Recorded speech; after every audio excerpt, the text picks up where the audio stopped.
saudando os irmãos com oração. Quero louvar a Deus por essa oportunidade de estar com os irmãos na cidade de Timóteo. Nós juntos meditamos no curso da Palavra de Deus. Quero louvar o Senhor por aquele pastor, o presidente do campo, o pastor Carlos Matias. Obrigado, tá? Fim de ter curtido a minha vida aqui na cidade de Timóteo. Acredito que provavelmente nos conhecemos na convenção, quando eu preguei no Vale do Mês, na convenção, para o nosso, tá? Louvar a Deus pela vida do líder da juventude, o irmão Davidson. Onde está o irmão Davidson? As abençoe do Senhor, de toda a equipe aí que coordena os jovens. E agradecer a Deus pela vida do irmão Gabriel, e que foi quem me fez o convite. Bom, me pegou lá no aeroporto e veio me trazendo com um outro irmão, que é o irmão Zé Roberto. Onde está o Zé Roberto? Zé Roberto, tá? Me trataram muito bem e vieram me trazendo de Bonfins para cá. Eu quero pedir perdão ao pastor Carlos pelo atraso. Eu estava pregando lá em Mato Grosso do Sul e fizemos de tudo que foi possível sair de Mato Grosso do Sul hoje às 4 da manhã. Só chegamos agora na cidade aqui de vocês por volta das 19h30. Infelizmente não foi possível eu chegar mais cedo. Então peço perdão ao pastor presidente, me perdoe pelo constrangimento. Tá, pastor? Perdoe de verdade. Quantos querem ouvir a palavra de Deus, digam amém. Amém. Amados, abra sua Bíblia comigo no livro do Êxodo, capítulo 17. Êxodo 17, a partir do versículo de número 8. Êxodo 17, versículo 8. Faça como o pastor presidente ensina. Se ele ensina que você tem que ficar em pé, em respeito ao ensino pastoral, coloque-se de pé. Êxodo capítulo de número 17, o versículo de número 8. Os irmãos encontraram, digam amém. E veio Amaleque e lutou com Israel em Refidim. E Moisés disse a Josué: escolhe para nós homens e vai, luta contra Amaleque. Amanhã estarei no cume do outeiro com o cajado de Deus na mão. Então Josué fez como Moisés lhe dissera, e lutou contra Amaleque, e Moisés, Arão e Hur subiram ao cume do outeiro. E aconteceu que, quando Moisés levantava a sua mão, Israel prevalecia. E quando ele baixava a sua mão, Amaleque prevalecia. Mas as mãos de Moisés estavam pesadas. E tomaram uma pedra e a colocaram debaixo dele. E ele se assentou-se nela. E Arão e Hur apoiaram as suas mãos, um de um lado e o outro de outro lado. E as suas mãos ficaram firmes até que o sol se pôs. E Josué derrotou Amaleque ao seu povo ao fio de espada. E o Senhor disse a Moisés: escreve isto por memorial em um livro, e repita-o nos ouvidos de Josué, porquanto eu eliminarei totalmente a memória de Amaleque de debaixo do céu. E Moisés construiu um altar, e chamou o seu nome Jeová Nissi, porque disse: porque o Senhor jurou que o Senhor fará guerra contra Amaleque, de geração em geração. Se você puder e quiser, diga amém. Amém. Deixa a sua Bíblia aberta, por favor, em Deuteronômio 25. Sente-se, mas deixa a sua Bíblia aberta. Em Deuteronômio 25, a partir do versículo de número 17. Pois bem, irmãos, quando nós falamos de saída do Egito, provavelmente a primeira coisa que venha na sua cabeça seja chegar em Canaã. E se você pensa assim, pensa de forma correta. De fato, quem sai do Egito caminha em direção a Canaã. Existem diversos textos que nós poderíamos citar para comprovar que, de fato, os que saíram do Egito têm um destino, um objetivo mais agudo, que é chegar a Canaã. Talvez entre tantos textos que nós poderíamos citar, acredito que Gênesis capítulo 15 seja o mais incisivo para isso. Abraão está sentado na porta da tenda, queixando-se por ainda não ter vivido a promessa de Gênesis 12. E por estar queixoso, Deus chama Abraão e diz: por que você se queixa? Eu sou o teu escudo, eu sou o teu galardão. Abraão responde a Deus: eu sei que tudo que tu tens me dado é bom, porém, quem herdará tudo que tu tens me dado, a não ser o Eliezer da Damasceno? Diz: não, o escravo não herdará o que eu tenho te dado. Saia da tenda e contemple as estrelas do céu. Abraão não as contempla, só as contempla. E nessa ação contemplativa, percebendo que são inúmeras as estrelas do céu, Deus usa uma hipérbole para fazer promessa a Abraão, dizendo: a sua descendência será incontável, como as estrelas do céu. O texto é claro e diz: Abraão creu, e isto lhe foi imputado por justiça. A ação da justiça é a equidade. A justiça só é justa quando ela delibera para as partes aquilo que cada uma tem por direito de receber. Nesse momento que o texto outorga a Abraão o direito de vivenciar a promessa, Abraão decide sacrificar ao Senhor. Esse sacrifício que Abraão presta em Gênesis 15 é um sacrifício que não é tão fácil de ser entendido, haja vista que nós compreenderemos mais a questão sacrificial naquilo que nós chamamos de seção prescritiva do sacrifício, descrita no livro de Levítico, do capítulo 1 ao capítulo 7. Como a instituição levítica não havia sido instituída, esse sacrifício que Abraão presta, segundo um grande comentarista do Oriente Médio chamado de Rashi, é uma lei que faz alusão à Mesopotâmia antiga, que é a lei contratual. Quando duas partes fechavam um acordo, elas esquartejavam os animais, segundo a lei da Mesopotâmia, e deixavam as partes dos animais sacrificados uma de frente para a outra. E as duas partes que fecharam o acordo deveriam passar no meio do sacrifício. Ao trilharem essas partes esquartejadas, as duas partes estavam dizendo uma para a outra: aquele que descumprir o trato feito deve ser esquartejado como esses animais. O texto demonstra que no momento Abraão está enxotando as aves de rapina, mas o texto é meio estranho, porque não diz que ficou noite, mas diz que trevas e escuridão envolveram Abraão, e Abraão tombou envolto de trevas e escuridão. A partir do momento que Abraão tomba, Deus visita o sacrifício em um redemoinho de uma coluna de fumaça de fogo, e continua lhe fazendo promessas, dizendo: a tua semente será peregrina em terra estrangeira até a 4ª geração, e depois de um determinado tempo retirarei a tua semente possuída com fazenda, para a terra que eu te prometi. Por inferência, acreditamos que essas 4 gerações e essa peregrinação em terra estrangeira esteja por inferência descrito, obviamente, a situação do cativeiro egípcio.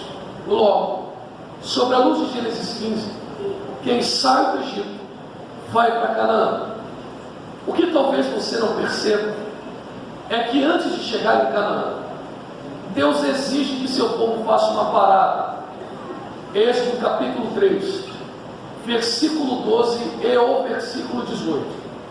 Especificamente no versículo 18, Deus diz a Moisés: quando o povo sair do Egito, eles deverão caminhar 3 dias, e após terem caminhado 3 dias, sacrificarão a mim neste monte.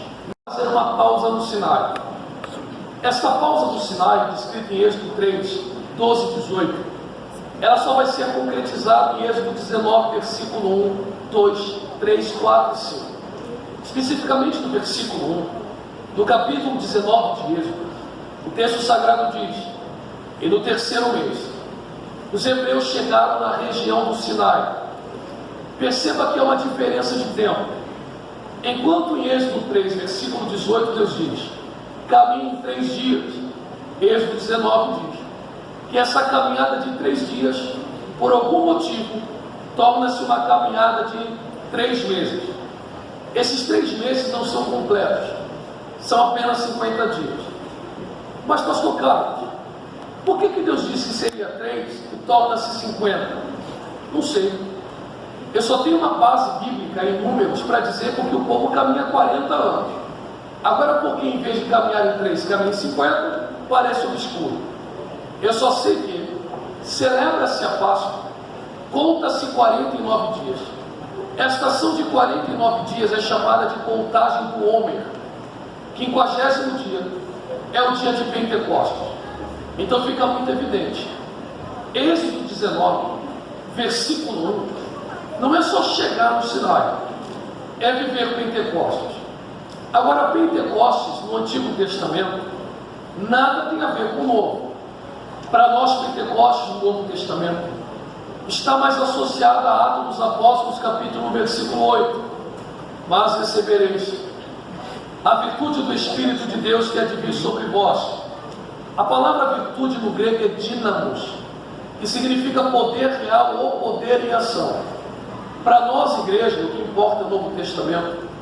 Atos dos Apóstolos 1 e 8 e o cumprimento em Atos 2 seria a instrumentalização dada por intermédio do Espírito Santo de Deus, distribuindo sobre a Assembleia de Deus e as demais igrejas alguns carismáticos, a fim de que o Evangelho pudesse ser propagado não só por palavras, mas por poder.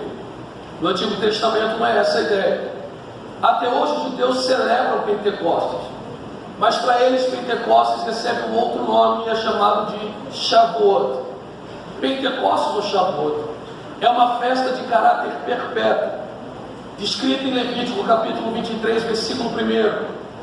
E estas são as vossas solenidades, convocações e reuniões santas. Amados de Deus, Páscoa, Pentecostes e Tabernáculos não são feriados, biblicamente falando. Sobre a visão veterotestamentária, são mandamentos. Por exemplo, eu tenho um amigo muito querido que é um judeu de fé ortodoxa, que mora no estado do Rio de Janeiro, onde sou onde eu moro. E na Páscoa ele não pode ter fermento em casa. Se houver fermento em casa durante os 7 dias de Pêssego, ele é desligado espiritualmente. Enquanto para nós Páscoa é um feriado, para eles Páscoa é um mandamento. E se é um mandamento, não pode ser quebrado. No cumprimento da festa, cumpre-se um mandamento e lembra-se de uma ação. O que a festa de Pentecostes é para eles, que é diferente de nós? É a alegria de ter recebido a Torá. A palavra Torá no hebraico significa lei, e ela implica em os 10 mandamentos, mas que na verdade são 613 mandamentos, catalogados por um rabino chamado de Maimônides, em um livro chamado de Mishneh Torá. Então eles agradecem a Deus por receber os mandamentos. E eu vou lhe dizer mais: viver Pentecostes é maior do que chegar em Canaã. Vou repetir mais uma vez: quem vive Pentecostes vive melhor do que chegar em Canaã. Isso é um absurdo que você está falando, pastor Carlos. Não é, e eu posso te provar. A terra de Canaã é uma terra extraordinária, sem dúvidas. Deuteronômio capítulo 8, versículos 7, 8 e 9. Nesses 3 versículos Deus diz: a terra que eu coloco vocês é uma terra de outeiros, uma terra de vales, de montes, uma terra de ribeiros, uma terra em que vocês plantarão e colherão, uma terra da videira, da oliveira, da figueira, uma terra em que quem vive jamais passará fome. Só que o que faz Canaã dar certo não é o solo de Canaã. O que faz Canaã funcionar e ser extraordinário não é o território de Canaã. É Deuteronômio capítulo 8, versículo 1. Se vocês ouvirem, guardar e praticar os mandamentos que hoje vos ordeno, vocês viverão. Se não, vejamos. Deus não é homem para que minta, nem filho do homem para que se arrependa. Se Deuteronômio 8, versículo 9, ele diz: quem vive em Canaã não pode ter fome, como é possível? Em Juízes capítulo 6, versículo 1, 2, 3, 4, 5, 6, 7, 8, 9 e 10, que descreve a situação histórica de Gideão. O povo não está com fome, o povo está na miséria. E o livro de Juízes é a colonização. Já estão em Canaã, mas estão na miséria. O que Deus está ensinando com isto é claro: não é onde você mora que fará a sua vida ser boa. O que faz a sua vida ser boa não é onde você mora, mas como você vive aonde você está morando. O que faz Canaã funcionar é como os hebreus se sujeitam a Deus. A palavra mandamento vem do hebraico mitzvah. Mitzvah significa mandamento ou preceito, e é oriunda da expressão em hebraico tzavá, que significa comando, que vem da raiz em aramaico zavita, que significa conexão. Na cabeça dos hebreus e até hoje dos judeus, a única conexão possível com Deus é por meio dos mandamentos. Para nós, Igreja de Cristo, é a graça, mas no contexto que eu acabei de ler, quanto mais mandamentos você cumpre, mais íntimo você é. E quanto mais íntimo você é, Deus deixa evidente: se vocês ouvirem, guardarem e praticar os mandamentos, todas essas bênçãos nos seguirão. Uma vida abençoada é uma vida de intimidade com Deus. Então Deus está dizendo para os hebreus: diga para eles, Moisés, que antes de viverem a promessa em Canaã, precisam viver uma aliança comigo no Sinai. Êxodo 19, versículo 5, Deus diz: se vocês viverem e obedecerem o meu conserto. A palavra conserto no versículo 5 de Êxodo 19 é brit. Brit em hebraico significa pacto, aliança ou acordo. Deus está nos ensinando: ninguém vive promessa sem antes viver uma aliança comigo. Então, antes de chegar em Canaã, Deus quer casar com você. Antes de viver promessas, Deus quer ter uma intimidade com você maior. Só que quem sai do Egito e vai em direção à intimidade, vai sofrer duas guerras. Viver intimidade não é viver uma vida fácil. Até você chegar no lugar da intimidade, você enfrentará duas guerras. A primeira guerra é contra o Egito, e a segunda guerra é contra Amaleque. Contra o Egito você não luta. Contra o Egito quem luta é Deus. E ele diz: e vocês lembrarão que com mão forte eu vos arranquei da terra do Egito. Amados irmãos, na Bíblia Sagrada, Egito é descida, Jerusalém é subida. Nunca você lerá em nenhum texto na Bíblia Sagrada: subirei ao Egito. Não existe. É sempre: descerei ao Egito. Porque vida de escravidão nunca é uma vida de subida. Vida de escravidão e mundana sempre é uma vida em declínio. Mas quando Deus te arranca do Egito, Ele não te arranca só com 10 pragas. As 10 pragas são sinais de maravilhas. Maravilha é bom, mas não arranca ninguém do Egito. Paralítico levantar é extraordinário, mas não arranca ninguém do Egito. O que arranca o homem do Egito é o vínculo da 10ª praga com a morte do cordeiro. E Deus diz: mata o cordeiro e coma o cordeiro inteiro. Comer é internalizar. Se eu pegar esse copo com água e beber a água contida no copo, eu estou internalizando a água. Ou seja, eu estou pegando algo que está fora e colocando para o lado de dentro. O que te arrancou do Egito não é ver Deus operando, é ter pego o cordeiro sacrificado fora e colocado o cordeiro sacrificado para o lado. Quando o cordeiro sacrificado entra, ele não entra para te dar casa, até porque uma casa para Deus não é nada. Quando o cordeiro entra, a primeira coisa que ele faz não é te dar um carro, até porque carro para Deus não é nada. Quando o cordeiro entra, a primeira coisa que ele faz é mudar a sua bússola. quem estava descendo começará a subir em direção à terra prometida. Nessa primeira guerra, é Deus quem vai guerrear, porque ninguém consegue vencer a escravidão do mundo. Pela graça sois salvos, mediante a fé. Isso não vem de vós, é dom de Deus. Se Deus não veio nos arrancar deste mundo nojento, ninguém que está aqui pode bater no peito e falar: eu saí do mundo. Saiu coisa nenhuma. Não há ninguém que busque a Deus, não há ninguém que faça o bem. Todos pecaram e todos foram destituídos da graça. Como bom assembleano e arminiano que sou, pela confissão de fé da Assembleia de Deus, não é você que dá o primeiro passo, é Deus que até desde as 18 está batendo na porta do coração do pecador e atraindo ele pela porta da graça. A primeira guerra você não luta, mas quando você vai chegando no lugar da intimidade, antes de chegar em Pentecostes, Amaleque vai te atacar. Agora redobre a sua atenção. Amaleque não é uma guerra comum. Amaleque vira um mandamento. Vou repetir: Amaleque não é qualquer guerra. Amaleque não é Golias. Amaleque não é Babilônia. Amaleque é um mandamento. Existem no mínimo 5 acontecimentos no Antigo Testamento que tornam-se mandamentos cumpridos até hoje pelo povo hebreu. Quantos acontecimentos, irmãos? Sim. Primeiro, Deus diz: não se esqueça da saída do Egito. Mandamento, que é Páscoa. Não se esqueça da revelação do Sinai. Mandamento, acontecimento, que é Pentecostes. Não se esqueça da língua venenosa de Miriam, porque fofoca para Deus é igual a adultério. Quem fala mal do irmão fica leproso, hein? Outro, não se esqueça do sábado e não se esqueça de Amaleque. A pergunta que eu faço para vocês é: o que é que Amaleque aprontou para Deus estar dizendo?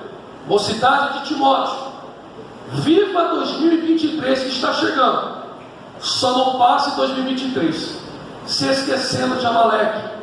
Quando chegar 2024, aproveite 2024, só não cruze 2024 se esquecendo de Amaleque. Eu fui informado que a juventude daqui de Timóteo gosta de Bíblia. Os irmãos ainda querem ouvir? Diga glória a Deus, por favor. Porque se os irmãos me arrancaram do Rio de Janeiro só para gritar na tua orelha, somos histéricos e desequilibrados, e o nosso culto tem que ser racional. Eu quero que você glorifique, mas glorifique entendendo o que Deus está falando com você. Quem está entendendo isso, diga amém, por favor. Quantos estão com a Bíblia aberta em Deuteronômio capítulo 25? Quantos estão? Versículo 17. Posso utilizar o senhor como exemplo, pastor, por favor? Versículo 17, o senhor poderia ler para mim? Está muito ruim. Lê para mim, irmão. Obrigado. Êxodo 25, 17. Presta atenção nisso. Deuteronômio 25, 17. Lembra-te, quando fiz Amaleque no caminho quando saía do Egito. Como te saiu o encontro no... Segura. Como te saiu aonde? Muita boca, pouca voz. Como te saiu aonde? Olhe para mim. Amaleque não ataca você porque você provocou ele. Em nenhum momento o texto está mostrando, em Êxodo 17, ou Deuteronômio 25, que houve uma provocação dos hebreus. Hebreu não quer provocar ninguém. Hebreu só quer chegar na terra prometida. Hebreu só está dizendo: eu só quero subir em paz. Eu só quero subir. Eu não quero confusão. Então ninguém precisa provocar Amaleque. Pare com esse delírio louco de pentecostal. Depois que eu comecei a cantar, estou passando luta, você está com febre. Amaleque não ataca quem canta. Amaleque não ataca quem prega. Amaleque quer confusão com quem tem cordeiro dentro e está subindo para a terra prometida. Amaleque tem raiva disso. Continuemos a leitura. Como te saiu o encontro no caminho, feriu a tua retaguarda, todos os fracos que iam atrás de ti. Estando tu cansado, fadigado, não temeu a Deus. Perceba, segunda característica de Amaleque: Amaleque não te ataca pela frente, Amaleque te ataca pela retaguarda. Amaleque é covarde. Ataque pela retaguarda é um ataque que você não prevê. Amaleque não tem pressa. Amaleque não te pega quando você acabou de sair. Quando você acabou de subir, você está no primeiro amor. Então Amaleque fica dizendo: vou te pegar cansado, fraco e fadigado. Eu não estou dizendo em pecado, eu estou dizendo que o caminho de subida cansa. Subir cansa. Elias, Paulo e uma sucessão de outros grandes homens de Deus, o caminho de subida vai fadigando. Então Amaleque está dizendo assim: eu não te pego forte, eu não te pego de joelho, eu vou pegar quando você estiver distraído, fraco, fadigado e pelas costas. Quando Amaleque ataca, Amaleque não é só uma pessoa. Amaleque personifica uma intenção. Vou dizer com muito cuidado porque eu vou provar biblicamente. Amaleque não é só um personagem. Amaleque é uma personificação. Por que personificação de intenção? Olha como é que o texto é paradoxal. Em Êxodo 17 ele diz para Moisés: escreva isto em um livro por memorial. Sim ou não? Sim. Deuteronômio capítulo 25. E eu riscarei o nome de Amaleque. Deuteronômio capítulo 17. E o Senhor jurou que fará guerra contra Amaleque, de geração em geração.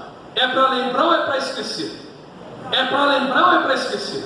E acresceu: como é que você luta de geração em geração contra alguém que já foi morto e apagado? Amaleque não é só uma pessoa. Amaleque representa uma intenção que não morre e levanta-se todos os anos. Por isso os judeus, quando cumprem o mandamento de Amaleque de Deuteronômio capítulo 25, eles celebram este mandamento uma vez no ano, na festa de Purim, que é a festa de Esther, sobre o argumento de que o mesmo espírito de Ramã é o mesmo espírito de Amaleque. Qual é esse espírito da intenção? O espírito de diabo. Qual é essa intenção? Paralisar quem não se curva, paralisar quem está subindo. Agora me permita usar uma interpretação judaica. Sabe o que eles dizem, pastor? Que a palavra Amaleque tem um acróstico, porque ela contém 4 letras em hebraico: Ain, Mem, Lamed de Kof, Ai de Ika, Lamed de Mem de Megamatu, Lamed de Leragnis e Kof de Kerirut. Essas 4 expressões significam: o objetivo é introduzir frieza. Perto de chegar na vitória, o ataque vem para introduzir frieza. Abra os seus olhos e não confunda aprovação com consequência. Consequência é algo que tu caçou. Agora aprovação não.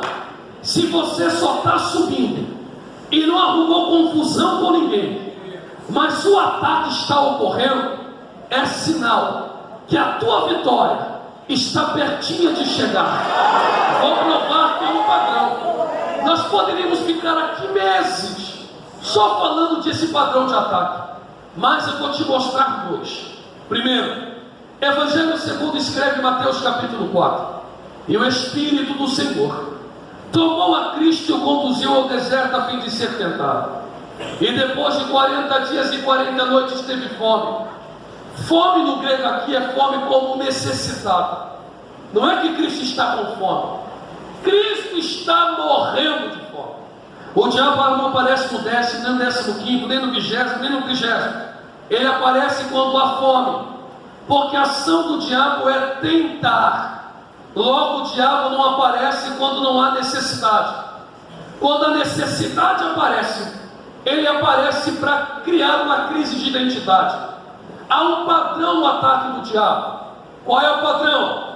Se tu és filho de Deus, se tu és, é uma condicional. Sabe o que o diabo está dizendo para Cristo? Como é que você pode estar abandonando este mundo com 18 anos, 19, 20, 25, adorando, guardando a virgindade, não bebendo, não indo para a noitada, e a sua vida está travada? Você não está na faculdade, a porta está fechada. Você não é filho de Deus? por que você está passando por isso? Você não é filho de Deus, por que você não está passando por isso? Mas Jesus vence o diabo pelo poder da palavra. Agora redobre a sua atenção. Quando Jesus vence o diabo pelo poder da palavra, estando fraco e cansado, porque há muita fome em seu corpo, o mesmo Espírito que leva Cristo ao deserto não o retira de lá, mas diz a Bíblia que os anjos descem e preparam um banquete para Cristo se assentar, porque depois de todo ataque sempre haverá uma mesa preparada no deserto para você se fartar. Na primeira guerra você não luta mas contra Amaleque, o espírito da frieza, o espírito que tenta te travar quando você está subindo. Não dá para assistir culto, não dá para ficar paralisado, você precisa agir. E como é que a ação é tomada? Moisés chama Josué e diz: pega a sua espada, vai lá em Timóteo e senta a espada em Amaleque, enquanto eu, Arão e Hur não iremos a Timóteo, subiremos ao cume do outeiro, e eu pegarei o cajado de Deus e erguerei as minhas mãos. O texto continua estranho, diz a Bíblia: enquanto Moisés erguia as mãos, Amaleque perdia. A sensação que nos dá é que enquanto as mãos de Moisés estão erguidas, Deus está afiando a espada de Josué. Mas quando as mãos de Moisés se cansam, Amaleque vence. Mas quando a peleja acaba, não diz a Bíblia Sagrada, e os hebreus venceram na mão de Moisés, mas a Bíblia diz: Josué venceu Amaleque a fio de espada. Quem é que está vencendo a guerra? É Moisés com a mão erguida ou Josué com a espada do lado de fora? É uma ação mútua, é erguer as mãos e sacar da espada, é sacar da espada e erguer as mãos. Culto não é palestra. Palestra você ouve, escreve e vai embora. Agora a palavra de Deus precisa ser vivenciada. Lá fora é o seu lugar de batalha, lá fora você tira a sua espada, mas aqui dentro, no cume do outeiro, é o lugar de você estar com as mãos erguidas. Mão erguida é sinal de rendição a Deus. Só há um jeito de vencer a frieza, só há um jeito de vencer o ataque pelas costas. E qual é o jeito? Não é, irmão, ficando em casa, não é vir assistir culto. Tem jovem que está aqui, mas está frio, e não está frio porque o culto é ruim. Não existe culto ruim nem culto bom, existe crente desligado.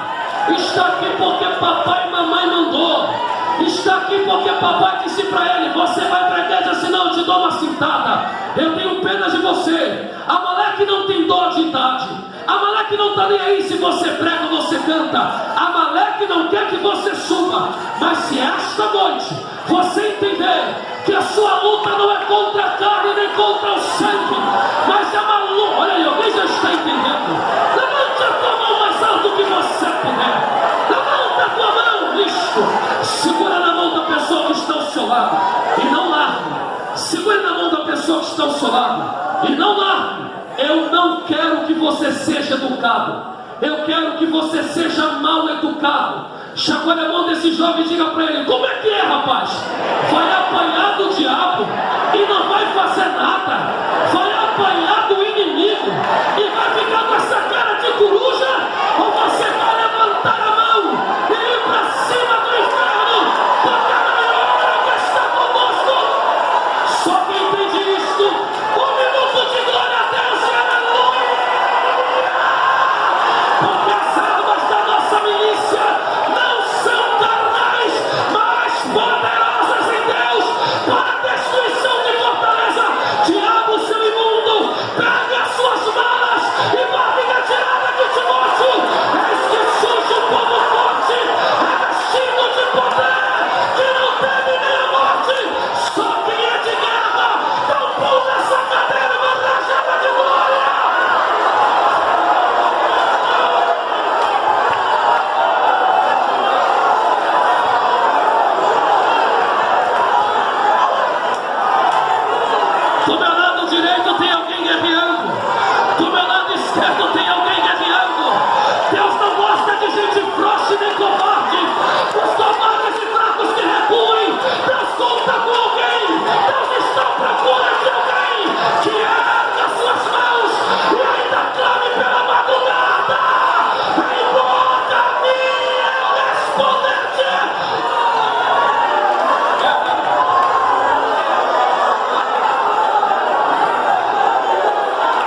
como os judeus fazem e refletimos na ação de Ramã. Porém, como eu já disse que Ramã também é um exemplo, citarei um outro exemplo. Um certo dia Deus viu que o diabo vinha com os filhos dele à sua presença, e ele diz ao diabo: da onde você vem? E ele diz: eu venho de andar e perambular sobre a face da terra. E Deus diz ao diabo: você passou lá em Timóteo, você viu que é um povo que não caça confusão com ninguém. Jó só queria ir para o altar. O negócio de Jó é altar. O negócio de Jó é flutuar. Jó só quer sacrificar por ele e pela família. Jó é o tipo de crente que ninguém dá nada, porque hoje em dia as pessoas estão confundindo unção com autoridade. Toma cuidado, irmão, porque o povo pentecostal, da qual eu faço parte, ao ver uma mensagem calorosa diz: fulano é ungido. Possa ser que seja, possa ser que não seja. Por que possa ser que sim ou não? Porque a autoridade vem de autorização. E dons espirituais são bons, devemos buscá-los, mas dons espirituais é um instrumento que não leva à salvação. Pois Cristo dirá: e naquele grande dia muitos dirão: em teu nome preguei, profetizei e estremeci. Ele dirá: aparta-te de mim, você tinha autoridade, só não era ungido. E o que é unção? Unção é untar com óleo e separar para Deus. Se você ungiu o teu carro, não é mais teu, é de Deus.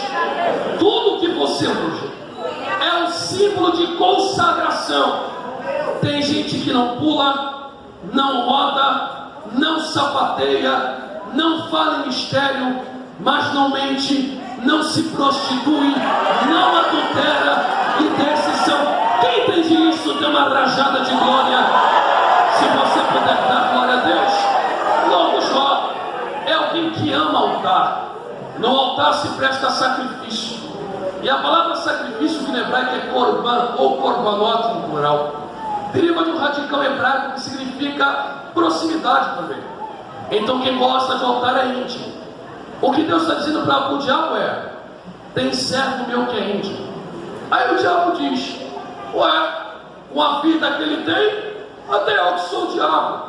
Você cercou ele de bem. Olha que expressão extraordinária.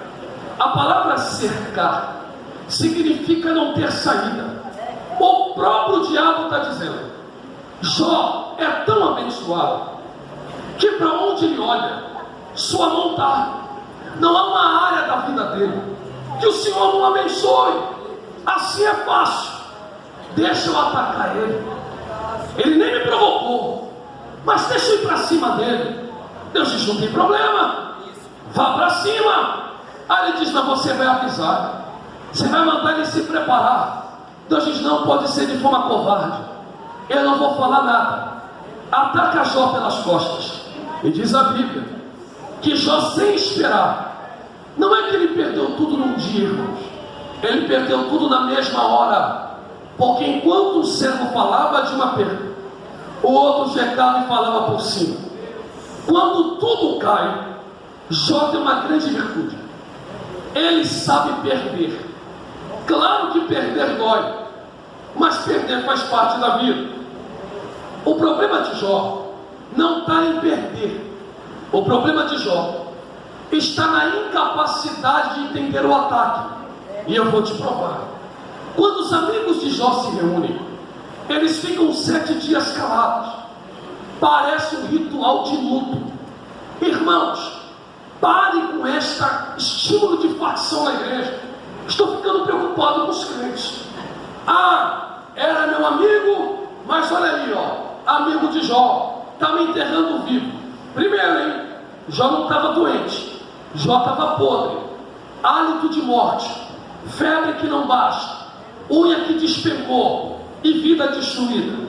Dizendo para Jó: o que houve na sua vida não é natural, o que houve na sua vida é espiritual. Eles estão certos ou estão errados, irmãos? Claro que estão. Aonde é que eles erram? Aí eles estão errados. Eles estão achando que toda prova é sinal de pecado. E pecado não é provação. Pecado é consequência. Então eles começam a pressionar Jó. O que é que tu fez para a tua vida estar assim? Se Jó fosse neopentecostal, Jó dizia: eu acho que eu não fiz o que tinha que ser feito. Mas como Jó não entende o ataque, porque o ataque foi covarde, ele começa a argumentar com os amigos: meu negócio só era altar, eu não sei por que isso me sobreveio.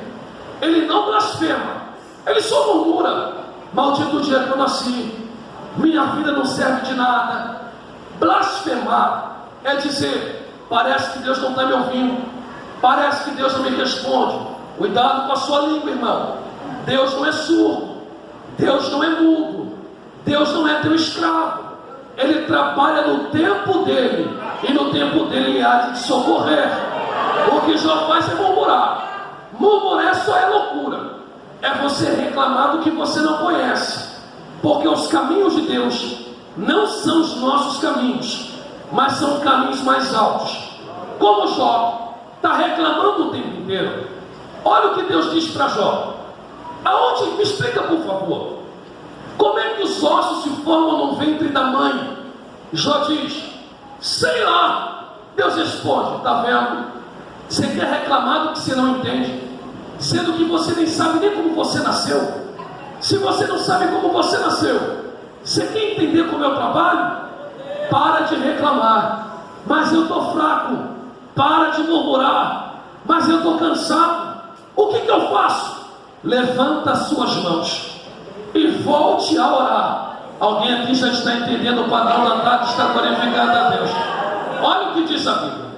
Enquanto Jó levantava as suas mãos e orava pelos seus amigos, continuaram seus amigos. Enquanto ele orava pelos amigos, enquanto ele estava clamando, Deus não só virava o cativeiro de Jó, mas Deus preparou uma mesa preparada no deserto para Jó se assentar. Agora receba isso. O segundo estágio de Jó foi maior do que o primeiro. Aí Jó vem para a Assembleia de Deus de Timóteo e diz ao pastor presidente: pastor, preciso contar um testemunho. E o pastor diz: conta, meu filho. Qual é o testemunho? Ele poderia testemunhar: meus filhos agora são mais belos. Ele poderia testemunhar: tinha 5 casas, agora tenho 10. Ele poderia testemunhar: Deus virou a roda gigante, eu estava embaixo, agora estou em cima. Jó poderia testemunhar: estou mais rico do que meus amigos.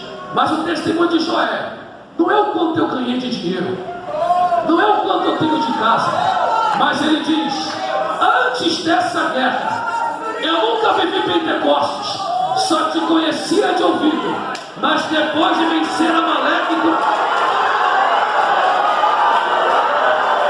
levante a tua mão em sinal de receber, que eu vou concluir.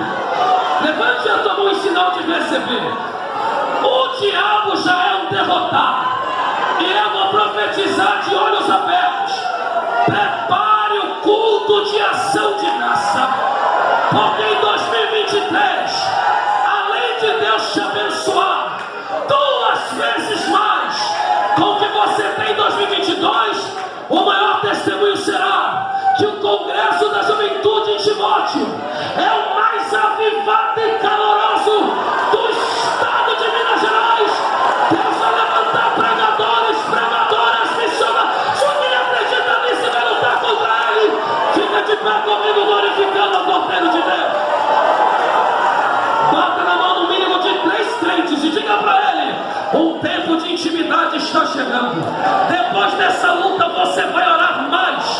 Depois dessa luta você vai cantar mais. Depois dessa luta você vai pregar mais. Depois dessa luta o diabo vai cair por terra. Depois dessa luta Jesus será glorificado.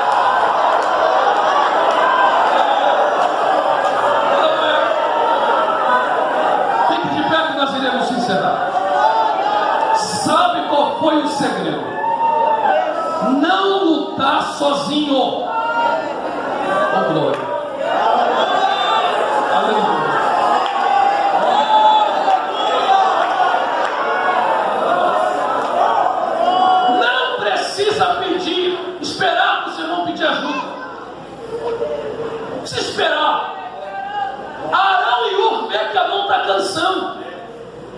perdi.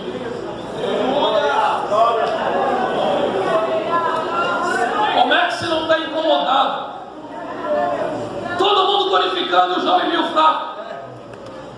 O problema dele, pastor, é que você é sacerdote e levita. Você não é samaritano.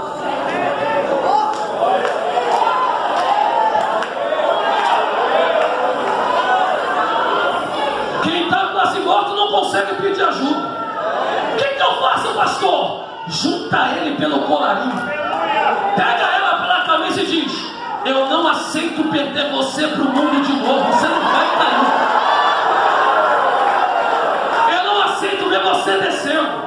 Então, por favor, moça com moça, moço com moço, para evitar constrangimento, a não ser que sejam íntimos para isso. Se eu quero evitar constrangimento, de 3 em 3, dê a mão para esse irmão aí.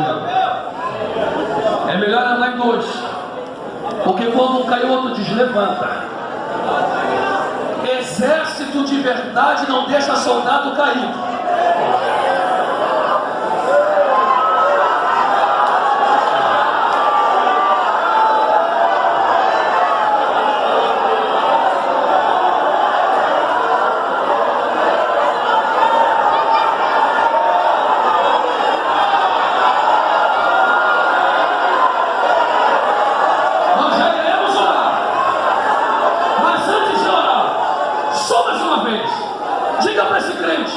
Eu acredito no projeto que Deus tem na tua vida e não solta a tua mão.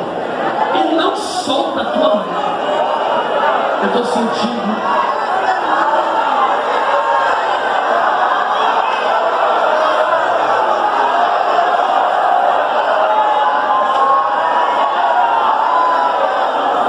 Fecha os olhos aí agora.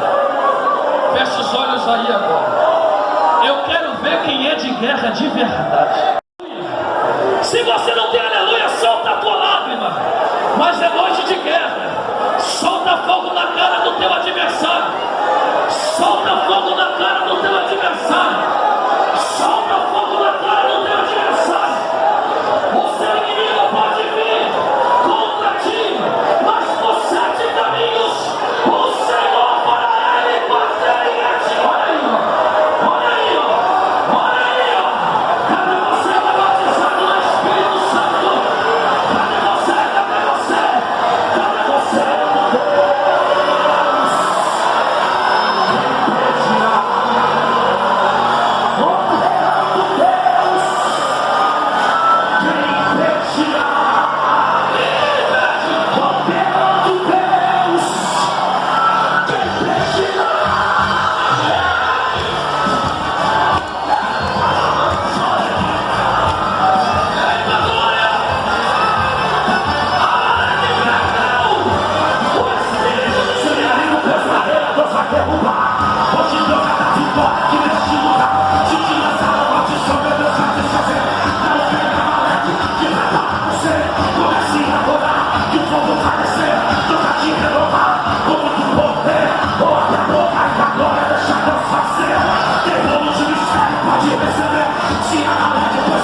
Deixa Deus fazer neste lugar. Nada que não vai te parar. Desce, desce, desce a valete. Desce, desce, desce a valete. Desce, vai, vai, vai, vai,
dia da festa, Jesus disse: quem tem sede, venha a mim e beba.